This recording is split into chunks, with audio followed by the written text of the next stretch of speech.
संस्कार दो बच्चों को, ज्ञान दो। और ऋषि ने सोचा मेरी बेटी का विवाह किससे करूं। समय आया। धौम्य ऋषि के पुत्र बड़े सुंदर थे जिनका नाम था मंदार। क्या नाम है? मंदार। मंदार का मतलब होता है सफेद, वो आंकड़ा होता है ना, आंकड़े का पेड़ देखा है आप लोगों ने? एक बात आप लोगों से कहना चाहेंगे, आंकड़े का फूल जब भी तोड़ो नेत्र नीचे रखो। आंकड़े का फूल तोड़ते समय उसका दूध अगर आंख में चले जाता है तो आंख समाप्त हो जाती है, जहरीला होता है आंख का फूल, मंदार का फूल। मंदार का फूल तोड़कर रख दो, रखने के बाद जब हाथ धो, हाथ आंखों में ना जाए, उसमें एक दूध होता है, वो दूध जहरीला होता है। मंदार बड़ा सुंदर था, आंख बड़ा सुंदर था, बड़ा सुंदर।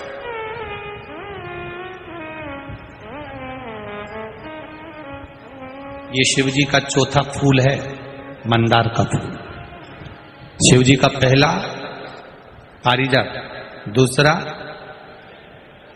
कनेर, तीसरा शमी, चौथा मंदार, आंकड़ा। मंदार बड़ा सुंदर था, बहुत सुंदर, अति रमणीय। धौम्य ऋषि के पास में सूचना पहुंची और ऋषि ने जाकर निवेदन करा कि मेरी बेटी शमी का विवाह करना है। और ऋषि तुरंत जब मंदार के पिता धौम्य ऋषि के पास जाकर बोले कि मेरे को बेटी का विवाह करना है, धौम्य ऋषि ने हाँ भर दी और मंदार के साथ में शमी की शादी हो गई, विवाह हो गया। शमी का विवाह होने के बाद में जिस दिन विवाह हुआ उसके ठीक तीसरे दिवस मंदार वापिस विद्याध्ययन करने के लिए अपने गुरु के दरवाजे पर चले गए। और जैसे ही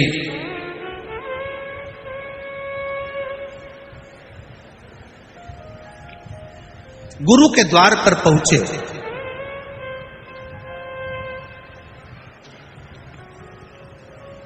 जाकर निवेदन कर,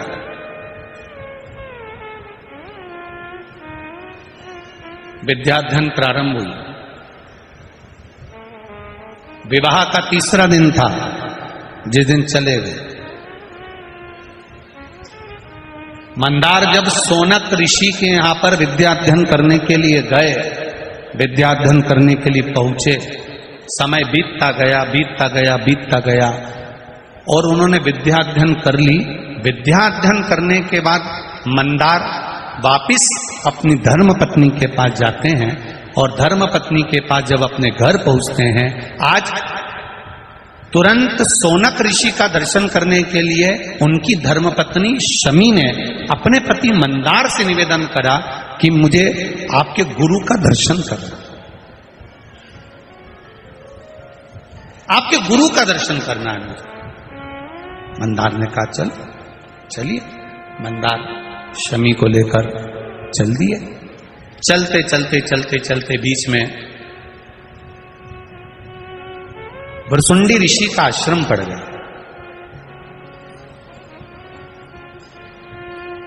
अब इनको मालूम पड़ा, शमी ने पूछा आश्रम बड़ा सुंदर लग रहा है, बड़ी सुंदर जगह है, इतना सुंदर आश्रम है, किसका आश्रम है?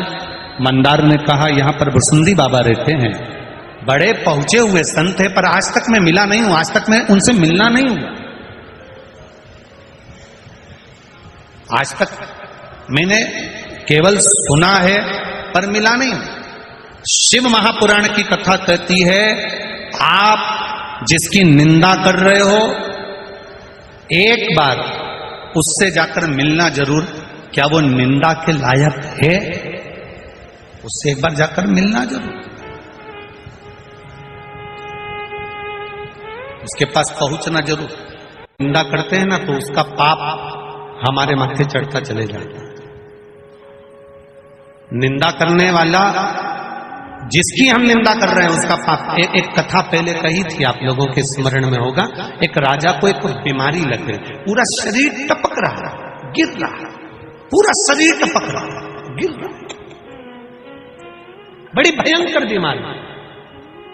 गल गल कर शरीर नीचे गिर रहा था। राजा ने सारे वेदों को दिखाया, सारे डॉक्टरों को दिखाया, पर राजा का शरीर ठीक नहीं हुआ।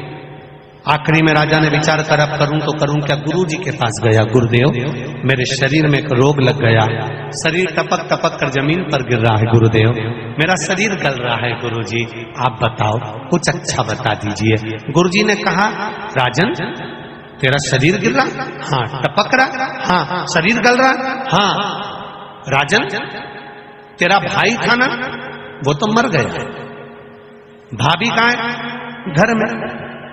राजन एक काम कर,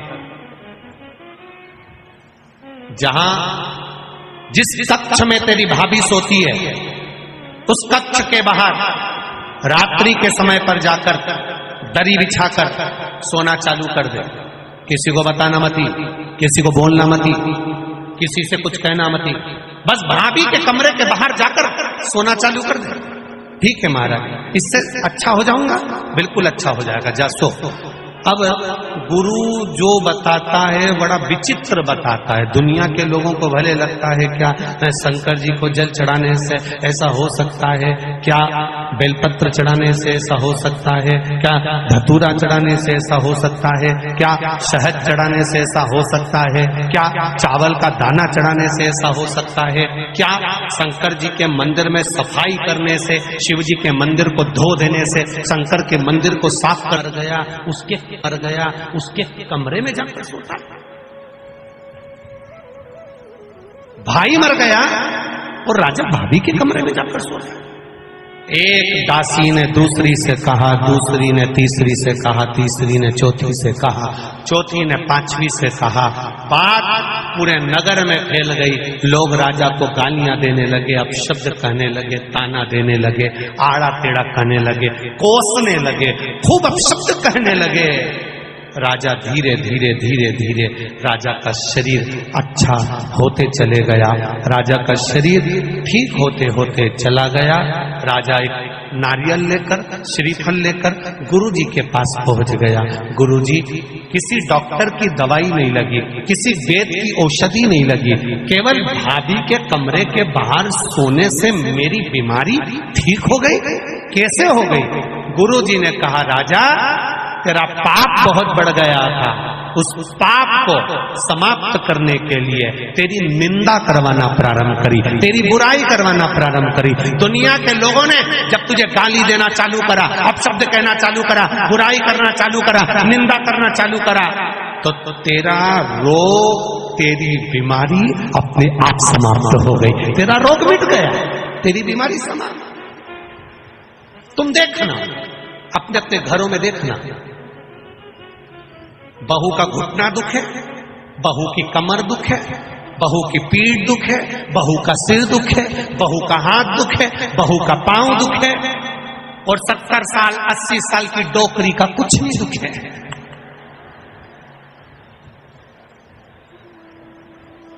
वो बूढ़ी अम्मा का कुछ नहीं दुखता, वो माता का कुछ नहीं दुखता।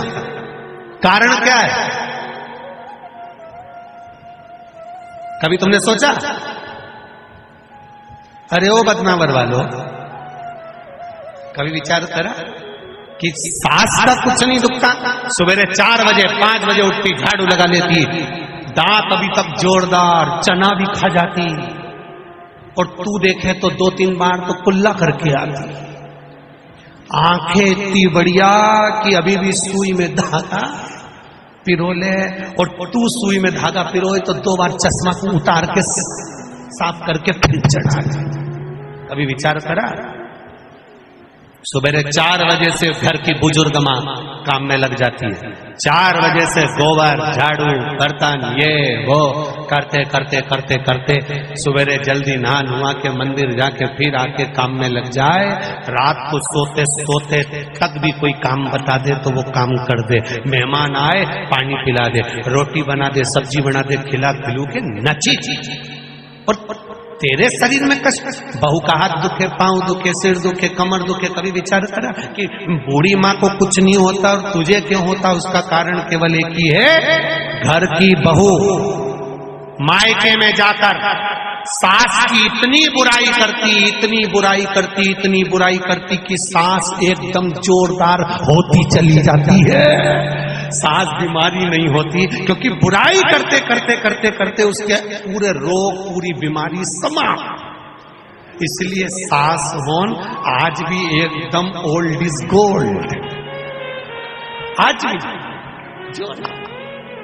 अब मेरा बहुओं से निवेदन है, सास को जल्दी निपटाना है तो बुराई बिल्कुल मत करो। तुम जितनी जितनी बुराई करोगे ना, सास उतनी जोरदार खजूर वाली चोटी बना के हार मार पहन के झामर झुमका पहन के चलेगी।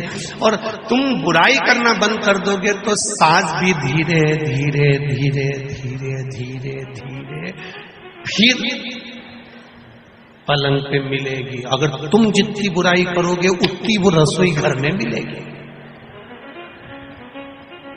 जल्दी निपटाना है तो बुराई करना मत।